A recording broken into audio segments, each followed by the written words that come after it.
हमारी आज की वीडियो का जो टॉपिक है वो फंडामेंटल राइट्स के बारे में है कि बुनियादी इंसानी हकूक़ क्या हैं और कॉन्स्टिट्यूशन ऑफ पाकिस्तान इसके बारे में हमें क्या फंडामेंटल राइट्स हैं वो देता है।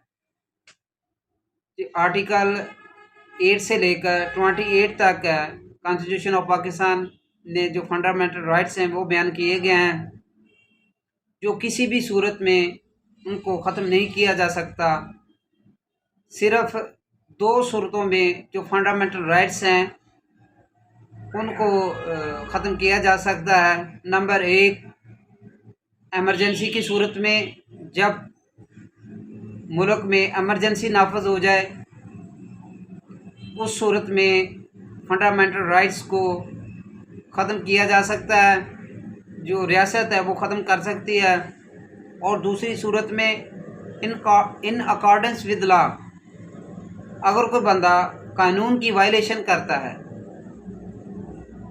कानून को तोड़ता है, कानून की वायलेशन करता है, तो उस वक़्त जो फंडामेंटल राइट्स हैं उनको ख़त्म किया जा सकता है। सिर्फ अगर कोई बंदा कोई जुर्म करता है तो उस जुर्म में ही उसको पकड़ा जाता है और उसको बताया जाता है कि आपको इस जुर्म में पकड़ा गया है, और उसको विद इन 24 आवर जो कंसर्न इलाका मजिस्ट्रेट साहब हैं उसके सामने पेश किया जाता है।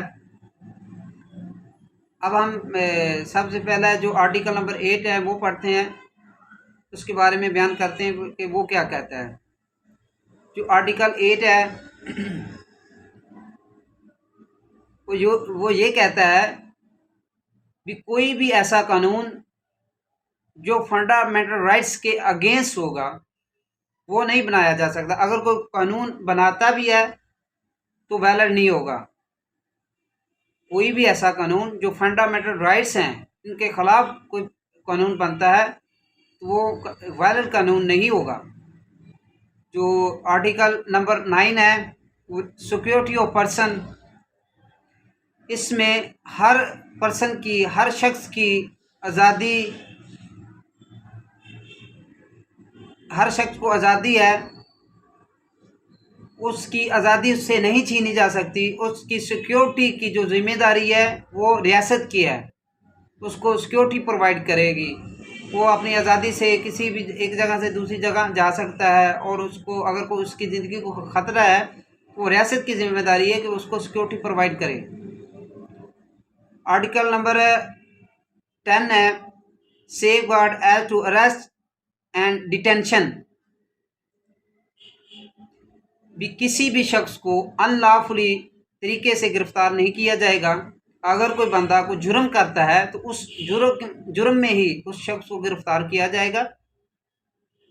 अनलॉफुली किसी भी शख्स को गिरफ्तार नहीं किया जाएगा। अकॉर्डिंग टू लॉ आप किसी भी शख्स को गिरफ्तार कर सकते हैं। अगर कोई बंदा जुर्म करता है, किसी कानून की वायलेशन करता है, तो आप उसको गिरफ्तार करेंगे और उसको बताएंगे आपने फ़लाँ जुर्म किया है और इस जुर्म में आपको पकड़ा गया है, और उसको विद इन 24 आवर जो कंसर्न इलाका मजिस्ट्रेट साहब हैं उसकी अदालत में पेश करना होता है।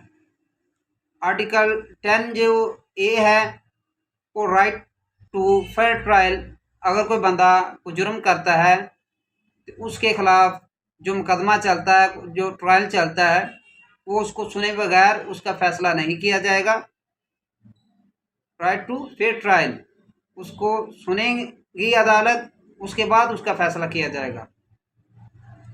उसके बाद आर्टिकल नंबर है 11 slavery, force labours and prohibited, भी किसी भी शख्स को गुलाम नहीं बनाया जा सकता और ना ही फोर्सिबली फोर्स करके उनसे काम लिया जा सकता है। आप लीगल तरीके से किसी भी बंदे को काम पर, लेबर पर हायर कर सकते हैं, और उसी को आप अगर हायर करते हैं तो आप उसको जो इनकम है, उसकी जो सैलरी है, उसकी पे है, उसको अदा करेंगे। तो उसके एवज आप उसको काम पर या लेबर पर रख सकते हैं। अदरवाइज़ आप किसी भी शख्स को अनलॉफुली फोर्स नहीं कर सकते कि वो किसी भी बंदे का काम करे। आर्टिकल नंबर जो है वो 12 है, प्रोटेक्शन अगेन रेट्रोस्पेक्टिव पनिशमेंट। भी ऐसा जुर्म उसने किया उस वक्त, लेकिन वो जुर्म था नहीं, उसके बाद वो जुर्म बना। जब एक बंदा को काम करता है, फॉर एग्जांपल किसी बंदे ने आज कोई ऐसा काम किया उसके बारे में कोई भी लॉ मौजूद नहीं है, और कुछ दिन बाद अगर उसके बारे में कोई कानून बन जाता है तो उसमें उसको सज़ा नहीं दी जाएगी, क्योंकि जब उसने वो काम किया था उस वक़्त वो कानून नहीं था, वो अब बना है, इसमें उसको सज़ा नहीं होगी। उसके बाद आर्टिकल नंबर 13 है, protection again double punishment and self incrimination. अगर कोई बंदा कोई जुर्म करता है, जिसे हम जियोपर्डी बोलते हैं, अगर कोई बंदा जुर्म करता है तो उसको उस जुर्म में अकॉर्डिंग टू लॉ अगर एक बार सज़ा होगी है तो उसको दोबारा उसमें सज़ा नहीं दी जा सकती, सिर्फ एक ही बार उसको उस जुर्म में सज़ा दी जाएगी, दोबारा उसी जुर्म में उसको सज़ा नहीं हो सकती। उसके बाद आर्टिकल नंबर 13 है, जो इंसान की डिग्निटी के मुतालिक है कि जो रियासत है वो किसी भी इंसान की डिग्निटी के ख़िलाफ़ नहीं जाएगी। जो उसकी प्राइवेसी है, उसकी घर की प्राइवेसी है या उसकी कोई प्राइवेसी है, रियासत है वो उसके ख़िलाफ़ नहीं जाएगी। आर्टिकल नंबर है 15, फ्रीडम टू मूवमेंट। हर शख्स को हक हासिल होगा कि वो एक जगह से दूसरी जगह जा सकता है। वो पाकिस्तान में चाहे वो किसी भी जगह रहता है, चाहे वो पंजाब में रहता है, सिंध में रहता है, बलूचिस्तान में रहता है, खैबर पख्तूनख्वा में रहता है, वो एक ज़िला से दूसरे ज़िला में भी जा सकता है और एक सूबे से दूसरे सूबे में भी जा सकता है। उसको किसी किस्म की कोई पाबंदी नहीं होगी। अगर वो पाकिस्तानी है तो वो एक जगह से दूसरी जगह अपनी मर्ज़ी से जा सकता है। उसके बाद हम बात करते हैं आर्टिकल नंबर 16 की, फ्रीडम टू असेंबली। हर शख्स को इस चीज़ का हक है कि वो आज़ादाना तरीके से, असेंबली मीन्स कि अपनी शादी ब्याह के मौके पर अपनी इज्तिमा कर सकता है लीगली तौर पर। अनलीगली तौर पर कोई भी बंदा इज्तिमा नहीं कर सकता। हाँ, अगर कोई बंदा लीगली तौर पर कोई इज्तिमा करता है शादी पर, ब्याह पर, शादी ब्याह पर कोई करता है, असेंबली करता है, वक़्त करता है, कर सकता है। इनलीगली कोई बंदा असेंबली नहीं कर सकता। आर्टिकल नंबर जो है वो 17 है, फ्रीडम टू एसोसिएशन।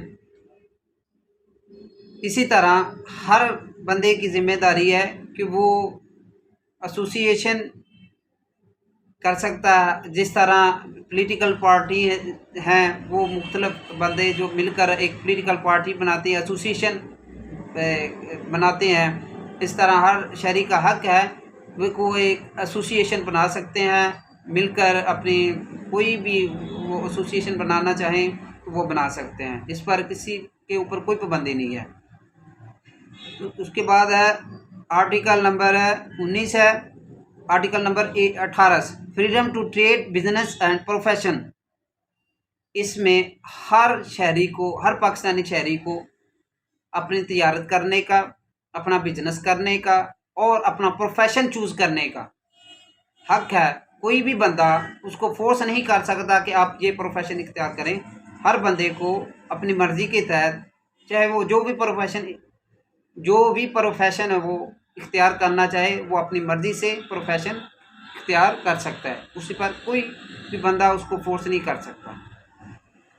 उसके बाद आर्टिकल नंबर है 19, फ्रीडम टू स्पीच। इसमें हर शख्स को आज़ादाना अपनी राय देने का हक है। हर बंदा अपनी आज़ादाना राय जो है वो दे सकता है, जिसे हम आज़ादी हरे राय बोलते हैं। इस पर किसी किस्म की कोई पाबंदी नहीं है कि फ़लाँ बंदा अपनी राय ना दे, फ़लाँ बंदा अपनी राय ना दे। हर बंदा अपनी मर्ज़ी से अपनी आज़ादाना राय वो दे सकता है। उसके बाद है article number 19A right to information. इसमें हर जो पाकिस्तानी शहरी है वो लीगली तौर पर इंफॉर्मेशन, जो पब्लिक इंफॉर्मेशन है वो लेने का हकदार है, और वो जो पब्लिक इंफॉर्मेशन है वो ले सकता है, चाहे वो कोई भी हो। वो पब्लिक इंफॉर्मेशन हर शहरी का हक है कि वो किसी भी किस्म की इंफॉर्मेशन ले सकता है। हाँ, अगर कोई गवर्नमेंट की कोई खुफिया इंफॉर्मेशन है उसके बारे में वो जानकारी नहीं ले सकता, और ना ही उसके बारे में कोई इंफॉर्मेशन ले सकता है। अगर कोई पब्लिक इंफॉर्मेशन है तो वो उसको हक है कि वो उसके बारे में जानकारी ले सकता है।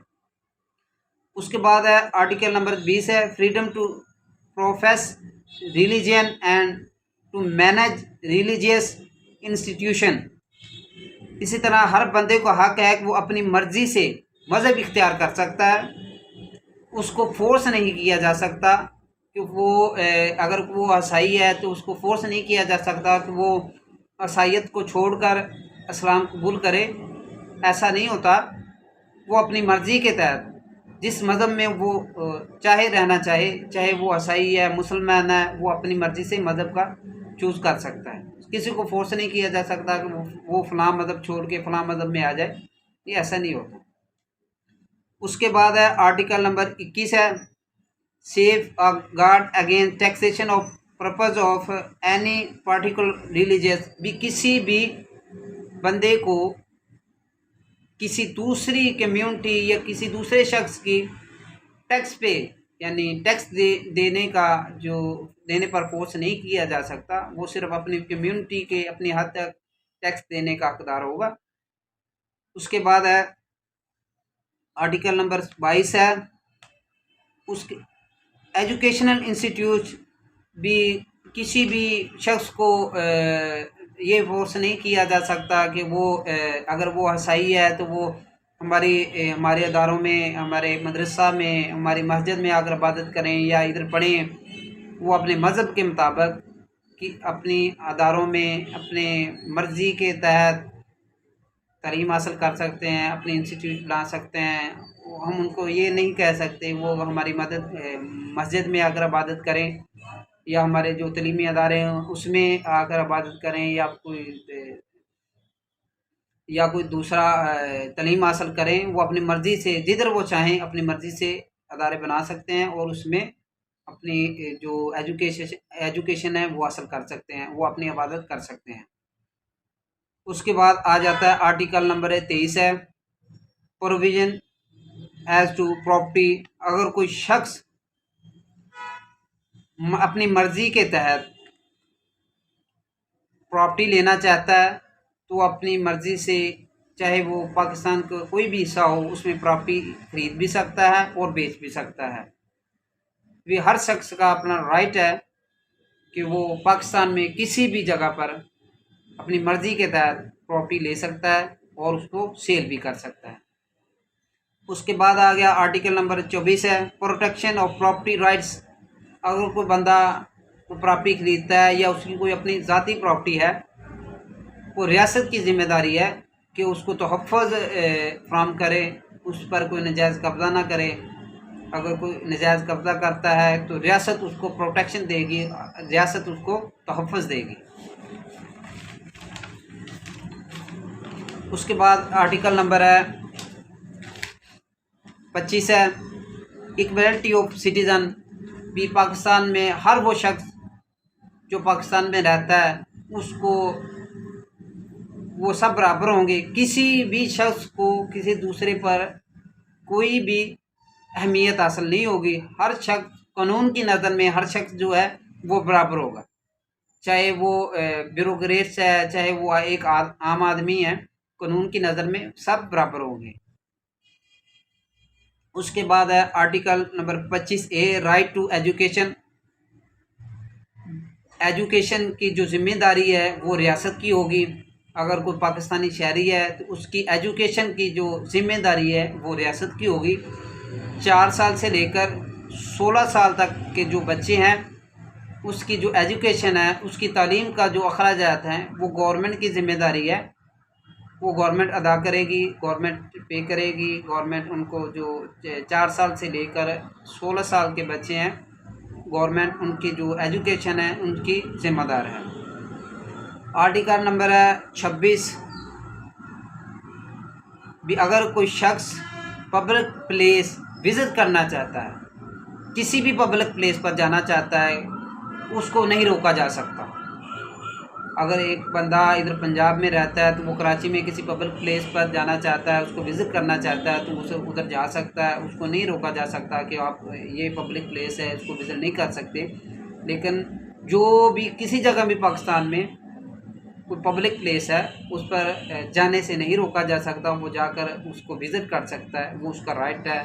हर शख्स का अपना राइट है, वो किसी भी पब्लिक प्लेस पर जाकर उसको विज़िट कर सकते हैं। आर्टिकल नंबर, इसके बाद आर्टिकल नंबर 27 है कि कोई भी बंदा अगर वो पाकिस्तान में रहता है, पाकिस्तानी शहरी है, तो उसको ये हक़ है, अगर कोई भी किसी भी किस्म की कोई पब्लिक सर्विस की कोई जॉब्स आती हैं, कोई सर्विसेज आती हैं, उसमें वो अप्लाई कर सकता है। उसमें अगर वो एलिजिबल है, उसकी एजुकेशन है, तो उसमें अप्लाई कर सकता है, वो जॉब हासिल कर सकता है। उसको नहीं रोका जा सकता कि आप इसमें अप्लाई नहीं कर सकते, आप इसमें अप्लाई करेंगे, वो उसका राइट है। अगर वो एलिजिबल है, उसकी एजुकेशन है, उसकी क्वालिफ़िकेशन है, तो वो उसमें अप्लाई कर सकता है। वो हर इंसान का राइट है, चाहे वो किसी भी किस्म की पोस्ट हो, वो उसमें अप्लाई कर सकता है।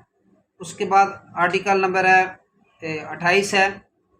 इसमें हर शख्स को उसकी ज़ुबान और उसका जो कल्चर है उसको इख्तियार करने का हक़ है।